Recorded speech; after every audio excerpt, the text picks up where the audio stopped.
Hey folks, welcome back. I wanted to take a minute just to go over a bike that I had come in this week. It was a bike I built for a client probably 5 or 6 years ago. And I thought it would be a good way to kind of illustrate kind of how I go about and how we go about building a custom bike, what goes into it and what kind of things we take into account and what some of the special adaptations we make might end up looking like, in some cases anyway. This is just one example. It's a bit of more of an extreme example, but nevertheless, it should be fun to kind of go through some of the specs on this one.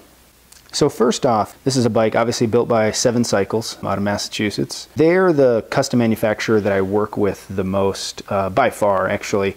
I've worked with a number of manufacturers in the past, but they are by far the one I use most frequently. So when you first look at this frame, I think the first thing that stands out, I'll kind of right the camera so you can sort of get an aspect on the frame, is, yeah, head tube, I know. So a little explanation. The head tube here is, well, actually, it's been a while since I've measured it.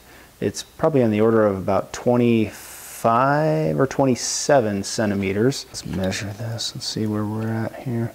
Yeah, 27 centimeters. Yep, and I know that is tall. The effective top tube here, if I remember correctly, yeah, is about, it's in about the 56 range. So it has an extra long head tube, obviously, and the effective top tube is about the same length as you'd find on, say, like a 56 or a 57 centimeter frame, about a medium or a large, essentially.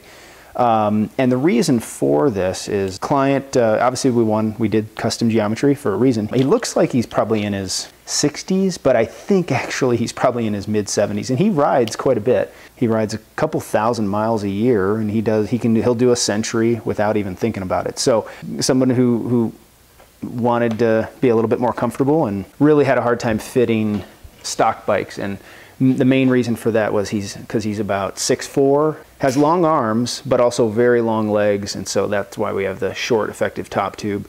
And he's just, I mean, I hope I'm in as good a shape when I'm in my 60s or 70s, but he's just not terribly flexible through the back, the lumbar spine, and so that's why we have him, yeah, with the head tube a little bit more upright.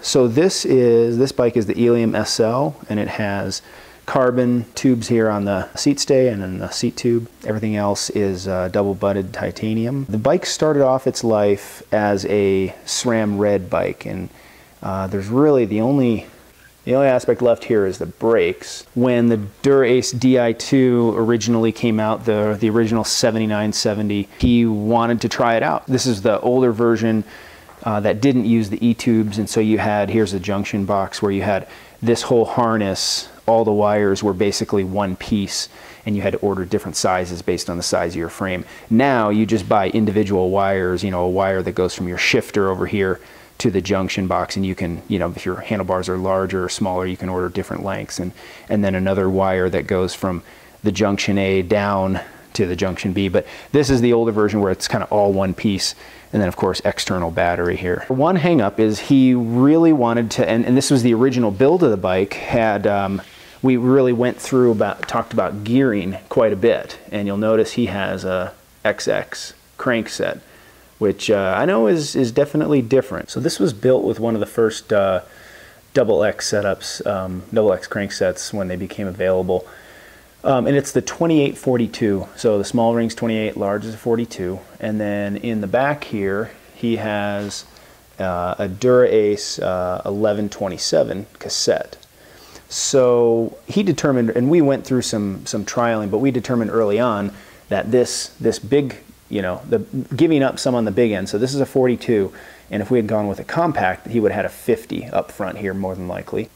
Going from 50 to 42 is quite a jump, but he was comfortable with that because he wasn't descending aggressively, and he tended to spin quite a bit more. And one of his main concerns, especially with some of the terrain we have around here in Colorado, is he wanted plenty of climbing gear, and this 28 in the front here, paired with the 27 in back, that's roughly a 28-inch gear. So he yeah, it gives him plenty of climbing range. So with the SRAM XX available, we could have gone with a wide range cassette, but actually we figured out early on that the client didn't like the big steps in between gears because he shifted obviously mostly with the rear derailleur, And so we decided to go with the smaller front chainring and go with a more narrow range cassette on the rear.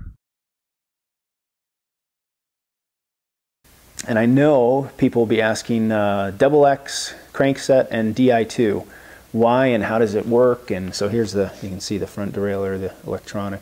Actually, it works perfectly. The great thing about the double X is that these rings they're about 5 mil thick. These things are not small rings, which is perfect for Di2 actually. The original and the current still cranksets for electronic chain rings themselves are so stiff, and the extra thickness here just works perfectly. I set it up, gosh, I don't know how many years ago now, but it has worked flawlessly ever since. So really kind of a neat setup for them, than the fact that it just worked perfectly. So I'll put the bike on the ground here so you can kind of get an idea of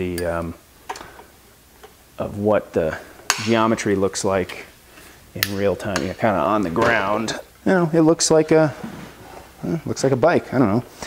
You can see handlebars and the seat have roughly the same height, but a little bit more. Let's go into a little bit more about the geometry. So we got to this geometry with we used a size cycle to mock up the best position for him, and then we worked backwards from there. I have a simple little program, that kind of little Excel file that helps me determine what I'm looking for in geometry, and then we go back and forth with 7, and they're great at being able to nail down good geometry. And this type of tall head tube, short effective top tube really wouldn't be possible without 7's custom fork. They do custom raked forks, and they actually, the way they achieve that is they achieve that through the dropout. Is actually the dropouts are bonded in there, and they're different. There are different rakes to put that axle either further forward or further back. When you're doing a geometry like this that's so different, you really have to have this custom fork, because if we were to have him on a stock bike, we could probably achieve this position. Let's say his head under a stock bike, maybe the head tube, we get one that's that long and it ends about there. And then you have headset and spacers and stem, and let's say we went and did a riser and got the bars up here. Okay. The problem is that bike with a head tube that's only this tall is not really meant to have its handlebar position way up here. What I mean by it's not meant to is that the handling of the bike is not really going to tolerate such an extreme position. So when you're going for something like this, you really have to have good control over your axle placement, where the front and the rear axles are. That will allow you to maintain the handling of the bike and make sure that the bike does well, tracks well on the flats and descends well, because otherwise you're going to end up with something that's definitely less than ideal. And that's why the custom fork is so important. I mean, we can, on a custom bike, anyone can change length of the chainstays, but the custom fork is really necessary in that case to maintain the handling, because then they can manipulate exactly where that front axle ends up. So I thought I'd come over here to the other side and I'll show you. We'll show you the shifting, kind of show you how it does here.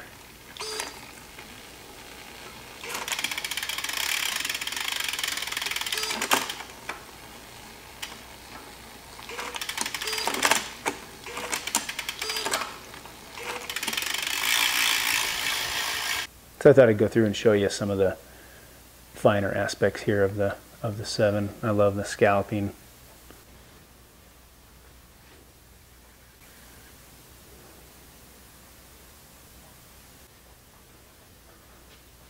See if we can get a weld in here. Those are hard to.